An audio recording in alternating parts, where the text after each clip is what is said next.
नमस्कार बंधुरा आज बंधुरा आमी बिना तेले एक स्वास्थ्यकर जल खाबार बानिए देखाबो। और ये गरमे तेल खेते तो भालो लागे ना, आमी एकदम तेल देव ना, बिना तेले ये रेसिपिटा बानाबो। बानाते सोजा और खेतेও खूब भालो लागे। बंधुरा ये जल खाबारटा बानाনোর জন্য এখানে আমি এক প্যাকেট সুজি নিয়েছি আর ওজনে হবে 200 গ্রাম। এখন সুজিটা আমি পাত্রের মধ্যে নিয়ে নিচ্ছি। বন্ধুরা 200 গ্রাম সুজিতে এক বাটি জল দিয়ে দিচ্ছি।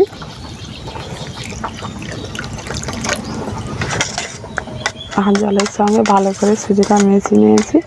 এটাকে 10 মিনিটের জন্য ভিজিয়ে রাখবো যাতে সুজিটা খুব সুন্দরভাবে ফুলে যায়। এবার আমি আগে থেকে আলুগুলো সিদ্ধ করে নিয়েছি। এই সিদ্ধ আলুগুলোকে এখন গ্রেট করে নিচ্ছি যাতে আলুর মধ্যে দানা ভাবটা না থাকে। এই রকম করে গ্রেট করে নিলে আলুর মধ্যে কোনো দানা ভাব থাকবে না।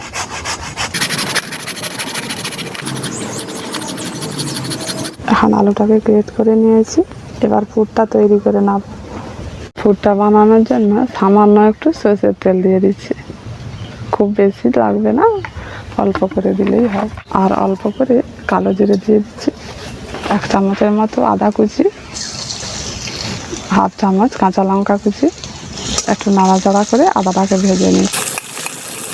আদাটা এখন একটু ভাজা ভাজা হয়ে গেছে, কারি পাতা দিয়ে দিচ্ছি।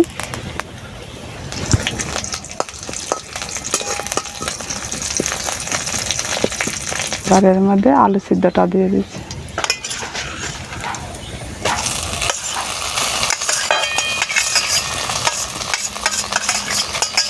পরিমাণ মতো লবণটা দিয়ে দিচ্ছি। অল্প করে একটু কাশ্মীরি লাল লঙ্কার গুঁড়ো দিয়ে দিচ্ছি। সামান্য একটু হলুদের গুঁড়ো দিয়ে দিচ্ছি। অল্প করে একটু জিরে গুঁড়ো দিয়ে দিচ্ছি। নাড়াচাড়া করে আলুটাকে একটু ভালো করে ভেজে নেব।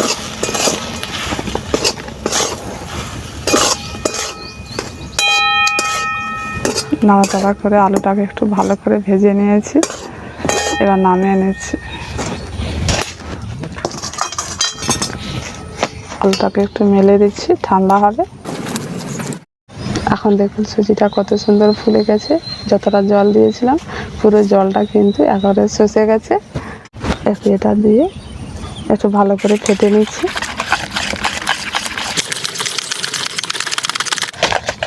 এটাকে বেশ ভালো করে 5 মিনিট ধরে ফেটে নিয়েছি।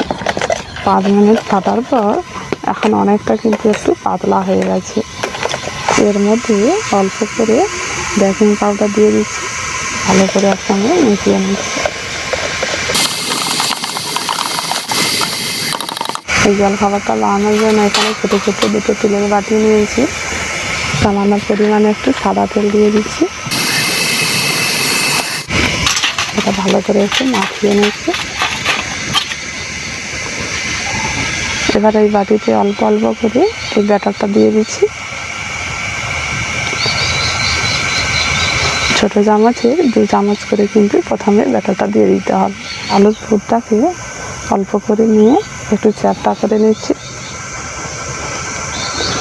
এইভাবে চ্যাপটা করে এর মধ্যে দিয়ে দিচ্ছি। এবার এর উপরে আবার কিছুটা ব্যাটার দিয়ে দিচ্ছি। এটা ঢাকা হয়ে যাবে।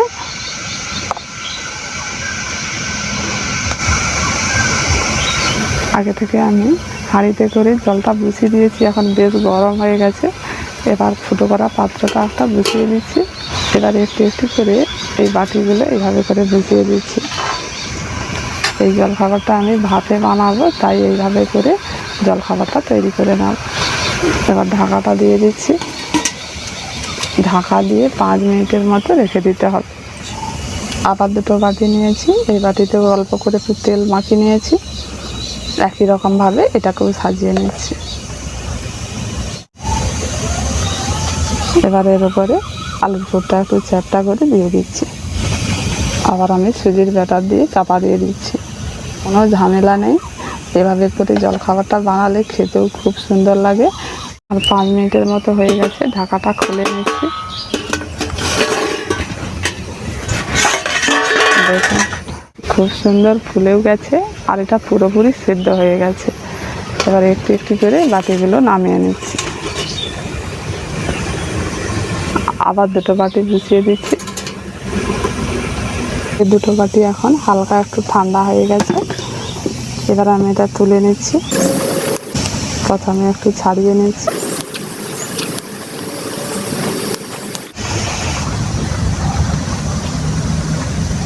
এটাও এখন 5 মিনিটের মতো হয়ে গেছে। এবার ঢাকাটা খুলে তুলে নিচ্ছি।